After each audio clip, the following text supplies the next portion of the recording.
Capítulo 27. Una obra de reforma. La obra de reforma tocante al sábado como día santificado de descanso que debía cumplirse en los últimos días está predicha en la profecía de Isaías 56. Así dijo Jehová: guardad derecho y haced justicia, porque cercana está mi salud para venir, y mi justicia para manifestarse. Bienaventurado el hombre que esto hiciere, y el hijo del hombre que esto abrazare, que guarde el sábado de profanarlo, y que guarda su mano de hacer todo mal. A los hijos de los extranjeros que se llegaren a Jehová para ministrarle, y que amaren el nombre de Jehová para ser sus siervos, todos los que guardaren el sábado de profanarlo, y abrazaren mi pacto, yo los llevaré al monte de mi santidad, y los recrearé en mi casa de oración. Isaías 56, 1, 2, 6 y 7. Estas palabras se aplican a la dispensación cristiana, como se ve por el contexto. Dice Jehová el Señor, el que recoge los dispersos de Israel: juntaré a él otros todavía, además de los suyos que están ya recogidos. Isaías 56, 8.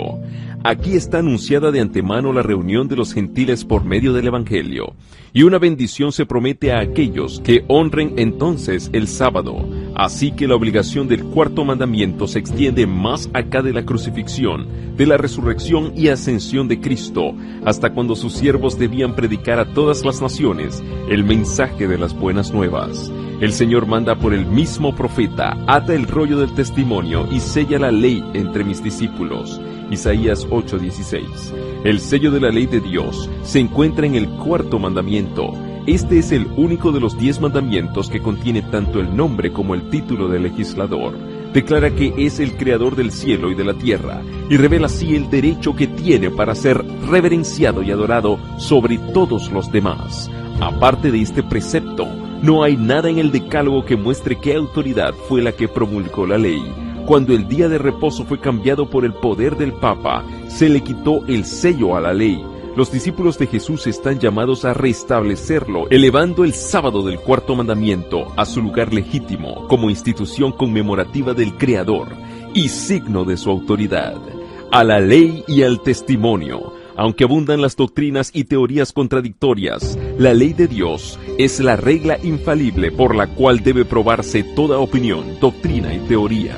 El profeta dice: si no hablaren conforme a esta palabra, son aquellos para quienes no ha amanecido. Isaías 8:20. También se da la orden: clama a voz en cuello, no te detengas, eleva tu voz como trompeta, declara a mi pueblo su transgresión, a la casa de Jacob sus pecados. Los que deben ser reconvenidos a causa de sus transgresiones no son los que constituyen el mundo impío, sino aquellos a quienes el Señor designa como mi pueblo. Dios dice además: y con todo, me buscan de día en día y tienen deleite en aprender mis caminos, como si fuera nación que obra justicia y que no abandona la ley de su Dios. Isaías 58, 1 y 2. Aquí se nos presenta una clase de personas que se creen justas y parecen manifestar gran interés en el servicio de Dios, pero la severa y solemne censura del escudriñador de corazones prueba que están pisoteando los preceptos divinos. El profeta indica cómo sigue la ordenanza que ha sido olvidada: los cimientos de generación y generación levantarás, y serás llamado reparador de portillos, restaurador de calzadas para habitar. Si retrajeres del sábado tu pie, de hacer tu voluntad en mi día santo, y el sábado llamares delicia, santo, glorioso de Jehová, y lo venerares, no haciendo tus caminos, ni buscando tu voluntad, ni hablando tus palabras, entonces te deleitarás en Jehová. Versículos 12 al 14. Esta profecía se aplica también a nuestro tiempo. La brecha fue hecha en la ley de Dios cuando el sábado fue cambiado por el poder romano, pero ha llegado el tiempo en que esa institución divina debe ser restaurada. La brecha debe ser reparada y levantados los cimientos de muchas generaciones. Santificado por el reposo y la bendición del Creador, el sábado fue guardado por Adán en su inocencia en el santo Edén, por Adán caído pero arrepentido después que fuera arrojado de su morada. Fue guardado por todos los patriarcas, desde Abel hasta el justo Noé, hasta Abraham y Jacob. Cuando el pueblo escogido estaba en la esclavitud de Egipto, muchos en medio de la idolatría imperante perdieron el conocimiento de la ley de Dios. Pero cuando el Señor libró a Israel, proclamó su ley con terrible majestad a la multitud reunida, para que todos conociesen su voluntad y le temiesen y obedeciesen para siempre. Desde aquel día hasta hoy, el conocimiento de la ley de Dios se ha conservado en la tierra y se ha guardado el sábado del cuarto mandamiento. A pesar de que el hombre de pecado logró pisotear el día santo de Dios, hubo, aún en la época de su supremacía, almas fieles escondidas en lugares secretos que supieron honrarlo. Desde la Reforma hubo en cada generación algunas almas que mantuvieron viva su observancia. Aunque fue a menudo en medio de oprobios y persecuciones, nunca se dejó de rendir testimonio constante al carácter perpetuo de la ley de Dios y a la obligación sagrada del sábado de la creación. Estas verdades tal cual están presentadas en Apocalipsis 14 en relación con el Evangelio eterno serán lo que distinga a la Iglesia de Cristo cuando Él aparezca, pues como resultado del triple mensaje se dice: aquí están los que guardan los mandamientos de Dios y la fe de Jesús. Y este es el último mensaje que se ha de dar antes que venga el Señor. Inmediatamente después de su proclamación, el profeta vio al Hijo del Hombre venir en gloria para cegar la mies de la tierra. Los que recibieron la luz relativa al santuario y a la inmutabilidad de la ley de Dios se llenaron de alegría y admiración al ver la belleza y armonía del conjunto de verdad que fue revelado a sus inteligencias. Deseaban que esa luz que tan preciosa les resultaba fuese comunicada a todos los cristianos y no podían menos que creer que la aceptarían con alborozo. Pero las verdades que no podían sino ponerlos en desaveniencia con el mundo no fueron bienvenidas para muchos que profesaban ser discípulos de Cristo. La obediencia al cuarto mandamiento exigía un sacrificio ante el cual la mayoría retrocedía.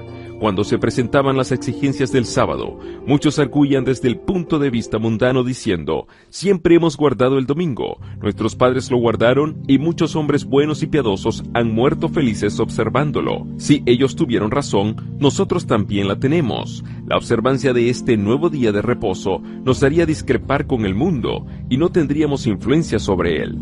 ¿Qué puede esperar hacer un pequeño grupo de observadores del séptimo día contra todo el mundo que guarda el domingo? Con argumentos semejantes procurarían los judíos justificar la manera en que rechazaron a Cristo. Sus padres habían agradado a Dios presentándole ofrendas y sacrificios. ¿Por qué no alcanzarían los hijos salvación siguiendo el mismo camino? Así también, en días de Lutero, los papistas decían que cristianos verdaderos habían muerto en la fe católica y que por consiguiente esa religión bastaba para salvarse. Este modo de argumentar iba a resultar en verdadero obstáculo para todo progreso en la fe y en la práctica de la religión. Muchos insistían en que la observancia del domingo había sido una doctrina establecida y una costumbre muy general de la Iglesia durante muchos siglos.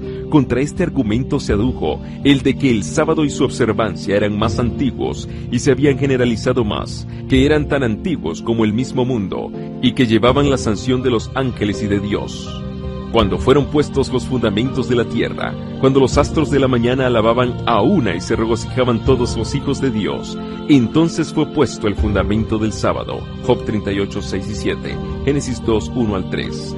Bien puede esta institución exigir nuestra reverencia. No fue ordenada por ninguna autoridad humana, ni descansa sobre ninguna tradición humana.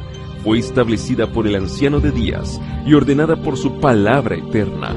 Cuando se llamó la atención de la gente a la reforma tocante al sábado, sus ministros torcieron la palabra de Dios, interpretándola del modo que mejor tranquilizara a los espíritus inquisitivos, y los que no escudriñaban las escrituras por sí mismos, se contentaron con aceptar las conclusiones que estaban en conformidad con sus deseos.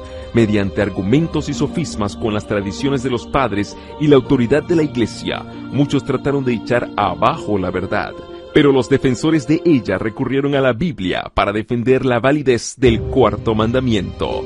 Humildes cristianos, armados con solo la palabra de verdad, resistieron los ataques de hombres de saber, que con sorpresa e ira tuvieron que convencerse de la ineficacia de sus elocuentes sofismas ante los argumentos sencillos y contundentes de hombres versados en las Sagradas Escrituras, más bien que en las sutilezas de las escuelas. A falta de testimonio bíblico favorable, muchos, olvidando que el mismo modo de argumentar había sido empleado contra Cristo y sus apóstoles, decían con porfiado empeño: ¿por qué nuestros prohombres no entienden esta cuestión del sábado?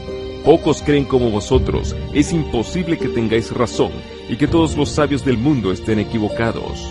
Para refutar semejantes argumentos, bastaba con citar las enseñanzas de las Santas Escrituras y la historia de las dispensaciones del Señor para con su pueblo en todas las edades.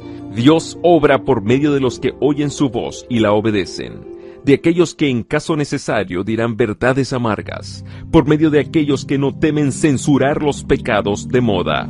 La razón por la cual Él no escoge más a menudo a hombres de saber y encumbrados para dirigir los movimientos de reforma es porque confían en sus credos, teorías y sistemas teológicos y no sienten la necesidad de ser enseñados por Dios. Solo aquellos que están en unión personal con la fuente de la sabiduría son capaces de comprender o explicar las Escrituras. Los hombres poco versados en conocimientos escolásticos son llamados a veces a declarar la verdad, no porque son ignorantes, sino porque no son demasiado pagados de sí mismos para dejarse enseñar por Dios. Ellos aprenden en la escuela de Cristo y su humildad y obediencia los hace grandes. Al concederles el conocimiento de su verdad, Dios les confiere un honor en comparación con el cual los honores terrenales y la grandeza humana son insignificantes. La mayoría de los que habían esperado el advenimiento de Cristo rechazaron las verdades relativas al santuario y a la ley de Dios, y muchos renunciaron además a la fe en el movimiento adventista para adoptar pareceres erróneos y contradictorios acerca de las profecías que se aplicaban a ese movimiento. Muchos incurrieron en el error de fijar por repetidas veces una fecha precisa para la venida de Cristo. La luz que brillaba entonces respecto del asunto del santuario les habría enseñado que ningún periodo profético se extiende hasta el segundo advenimiento, que el tiempo exacto de este acontecimiento no está predicho, pero habiéndose apartado de la luz, se empeñaron en fijar fecha tras fecha para la venida del Señor y cada vez fueron chasqueados. Cuando la iglesia de Tesalónica adoptó falsas creencias respecto a la venida de Cristo, el apóstol Pablo aconsejó a los cristianos de dicha iglesia que examinaran cuidadosamente sus esperanzas y sus deseos por la palabra de Dios. Les citó profecías que revelaban los acontecimientos que debían realizarse antes de que Cristo viniese, y les hizo ver que no tenían razón alguna para esperarle en su propio tiempo. No dejéis que nadie os engañe en manera alguna. Segunda de Tesalonicenses 2:3. Fueron sus palabras de amonestación. Si se entregaban a esperanzas no sancionadas por las Sagradas Escrituras, se verían inducidos a seguir una conducta errónea. El chasco los expondría a la mofa de los incrédulos, correrían peligro de ceder al desaliento y estarían tentados a poner en duda las verdades esenciales para su salvación. La amonestación del apóstol a los tesalonicenses encierra una importante lección para los que viven en los últimos días. Muchos de los que esperaban la venida de Cristo pensaban que no podían ser celosos y diligentes en la obra de preparación, a menos que cimentaran su fe en una fecha definida para esa venida del Señor. Pero como sus esperanzas no fueron estimuladas una y otra vez, sino para ser defraudadas, su fe recibió tales golpes que llegó a ser casi imposible que las grandes verdades de la profecía hiciesen impresión en ellos. La mención de una fecha precisa para el juicio en la proclamación del primer mensaje fue ordenada por Dios. La computación de los periodos proféticos en que se basa ese mensaje, que colocan el término de los 2300 días en el otoño de 1844, puede subsistir sin inconveniente. Los repetidos esfuerzos hechos con el objeto de encontrar nuevas fechas para el principio y fin de los períodos proféticos y los argumentos para sostener este modo de ver no solo alejan de la verdad presente, sino que desacreditan todos los esfuerzos para explicar las profecías. Cuanto más a menudo se fije fecha para el segundo advenimiento y cuanto mayor sea la difusión recibida por una enseñanza tal, tanto mejor responde a los propósitos de Satanás. Una vez transcurrida la fecha, él cubre de ridículo y desprecio a quienes la anunciaron y echa oprobio contra el gran movimiento adventista de 1843 y 1844. Los que persisten en este error llegarán al fin a fijar una fecha demasiado remota para la venida de Cristo. Ello los arrullará en una falsa seguridad y muchos solo se desengañarán cuando sea tarde. La historia del antiguo Israel es un ejemplo patente de lo que experimentaron los adventistas.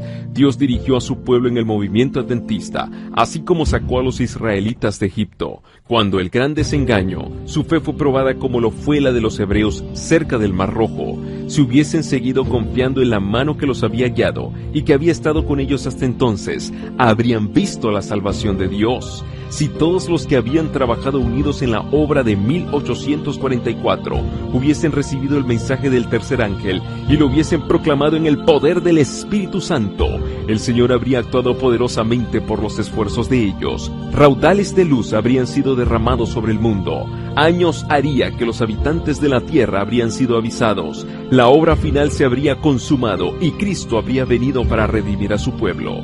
No era voluntad de Dios que Israel peregrinase durante 40 años en el desierto. Lo que Él quería era conducirlo a la tierra de Canaán y establecerlo allí como pueblo santo y feliz. Pero no pudieron entrar a causa de incredulidad. Hebreos 3:19. Perecieron en el desierto a causa de su apostasía, y otros fueron suscitados para entrar en la tierra prometida. Asimismo, no era la voluntad de Dios que la venida de Cristo se dilatara tanto y que su pueblo permaneciese por tantos años en este mundo de pecado e infortunio. Pero la incredulidad los separó de Dios. Como se negara a hacer la obra que le había señalado, otros fueron los llamados para proclamar el mensaje.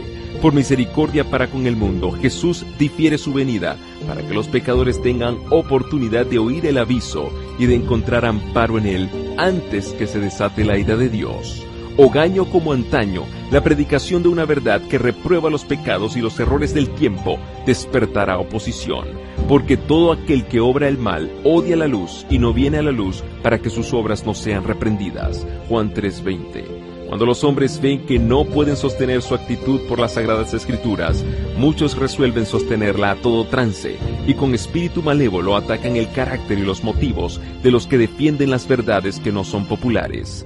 Es la misma política que se siguió en todas las edades. Elías fue acusado de turbar a Israel, Jeremías lo fue de traidor y San Pablo de profanador del templo. Desde entonces hasta ahora, los que quisieron ser leales a la verdad fueron denunciados como sediciosos, herejes o cismáticos. Multitudes que son demasiado descreídas para aceptar la palabra segura de la profecía, aceptarán con ilimitada credulidad la acusación dirigida contra los que se atreven a reprobar los pecados de moda.